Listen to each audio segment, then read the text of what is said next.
Observasi, operasi, tekanan darah, radiologi adalah hal-hal yang berhubungan dengan dunia kedokteran atau praktik ilmu pengobatan dalam dunia medis.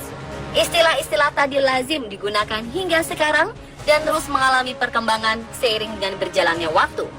Namun setiap teori, terobosan, dan penemuan tentunya memiliki pucuk pangkal atau asal muasal masing-masing. Artinya, sebelum menjadi hal yang lazim digunakan di dunia medis, tentu ada seseorang yang pertama kali menemukan atau melakukan praktik ilmu pengobatan tersebut. Beberapa merupakan konsep luar biasa yang mungkin tak terpikirkan sebelumnya oleh masyarakat modern, dan beberapa lainnya terbentuk karena ketidaksengajaan. Berikut, On The Spot merangkum beberapa fakta dunia medis di masa lalu yang berguna hingga sekarang dan dijadikan sebagai kiblat di dunia kedokteran.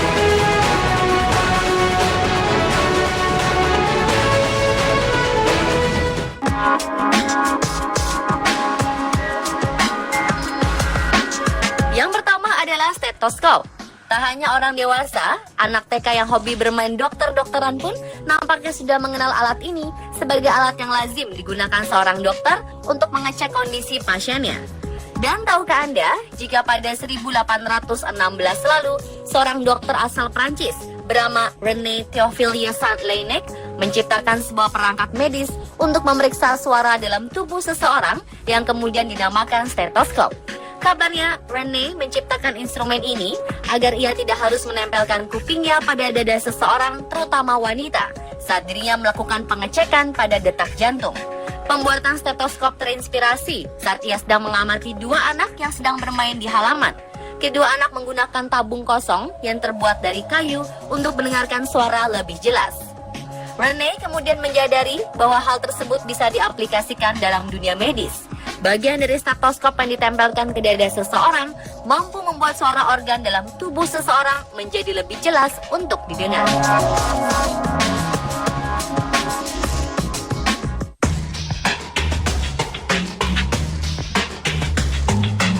Seorang ahli biologi berkebangsaan Austria bernama Karl Landsteiner adalah seorang sosok di balik penggolongan darah menjadi A, B, dan O.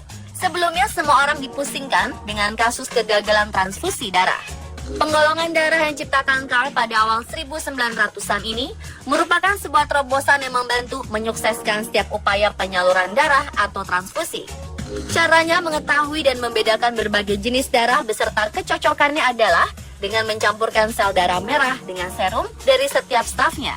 Ia kemudian menunjukkan bahwa beberapa serum menempel pada sel darah merah, dan hal tersebut membuktikan bahwa beberapa jenis darah bisa menyatu dengan lainnya.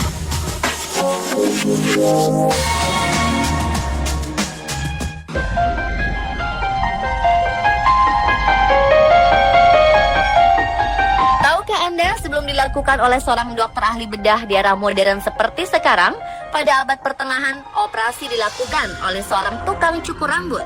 Ini dikarenakan operasi dipandang lebih sebagai seni kerajinan tangan, bukan sebuah profesi di mana nyawa seseorang dipertaruhkan. Tak hanya melakukan operasi saja, pencukur rambut juga melakukan sejumlah hal lainnya seperti pencabutan gigi, amputasi, penjualan obat-obatan, dan tentunya mencukur rambut seseorang.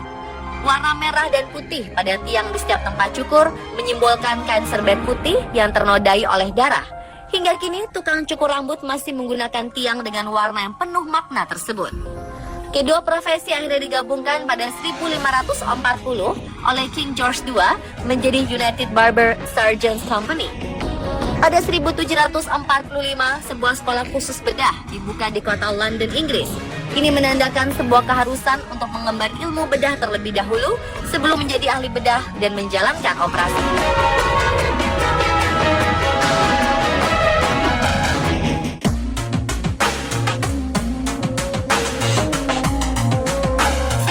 Peredaran darah dan tekanannya sudah dipelajari selama berabad-abad.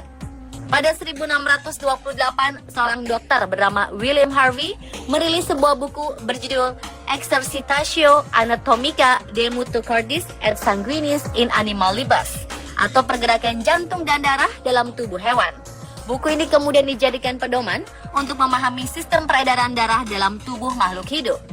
Pada 1881, Samuel Siegfried Karl Ritter von Bach menciptakan alat untuk memonitor tekanan darah pertama kali yang dinamakan sphygmomanometer.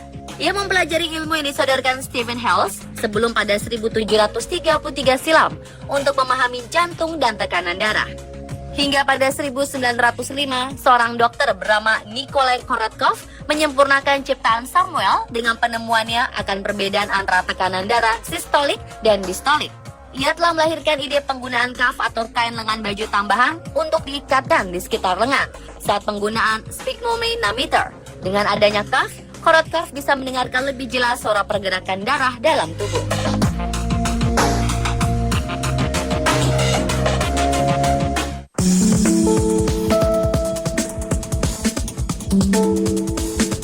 Seorang guru di bidang medis dan juga merupakan ahli bedah bernama Joseph Bell menjadi sebuah legenda di Medical University of Edinburgh, Skotlandia, setelah dirinya memperkenalkan teknik unik yang mampu membawa perubahan signifikan pada dunia medis. Saat melakukan diagnosa pada seorang pasien, Bell merasa penting untuk seorang dokter memahami pasiennya sebelum sepatah kata pun dikeluarkan dari mulut pasiennya. Caranya adalah memfokuskan diri pada satu hal.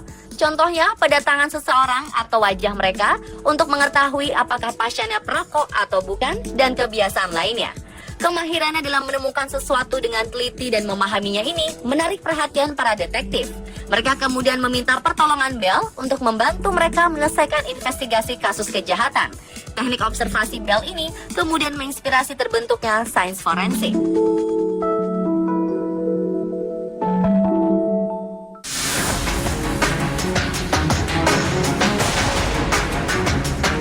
Penyakit kanker terus menghantui umat manusia hingga era modern. Sebagian besar pengidap kanker menjalani perawatan yang kita kenal sebagai kemoterapi.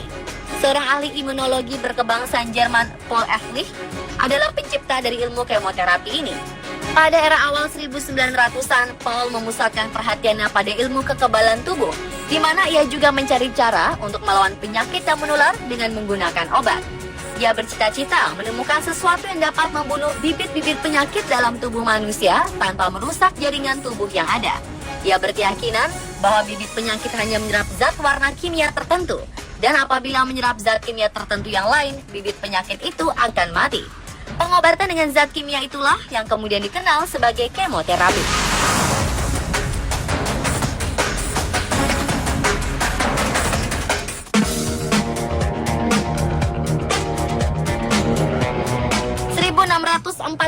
Silam, seorang dokter berkebangsaan Inggris bernama Thomas Willis menjadi sosok pertama di dunia medis yang mampu membedakan seseorang yang sedang sakit diabetes dan yang tidak. Caranya sangat unik, yakni mencicipi urin setiap pasiennya. Menurutnya, seseorang yang terserang penyakit diabetes, urinnya terasa manis saat dicicipi. Kendati pun terdengar menjijikan bagi banyak orang, metode ini terbukti sangat berkontribusi besar dalam upaya memahami penyakit diabetes.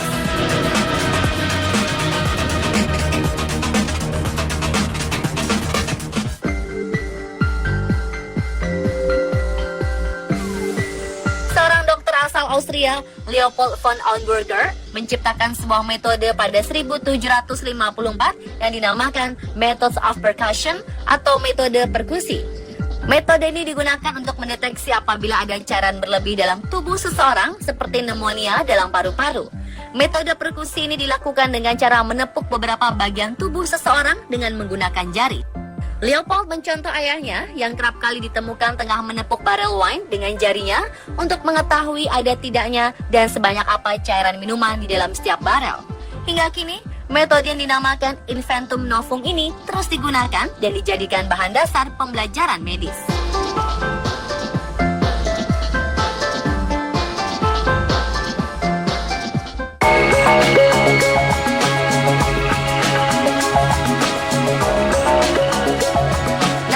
Marie Curie sangat akrab bagi mereka yang berkecimpung di dunia medis. Wanita menimba ilmu di Sorbonne University di Paris, Prancis ini merupakan sosok pertama perintis bidang radiologi. Curie menghabiskan waktu bertahun-tahun melakukan penelitian terhadap bahan radioaktif seperti polonium dan radium, hingga ia akhirnya melahirkan sebuah alat radiasi elektromagnetik yang dinamakan X-ray. Hingga sekarang, setiap rumah sakit memanfaatkan X-ray untuk mengetahui kondisi tulang dalam tubuh secara visual.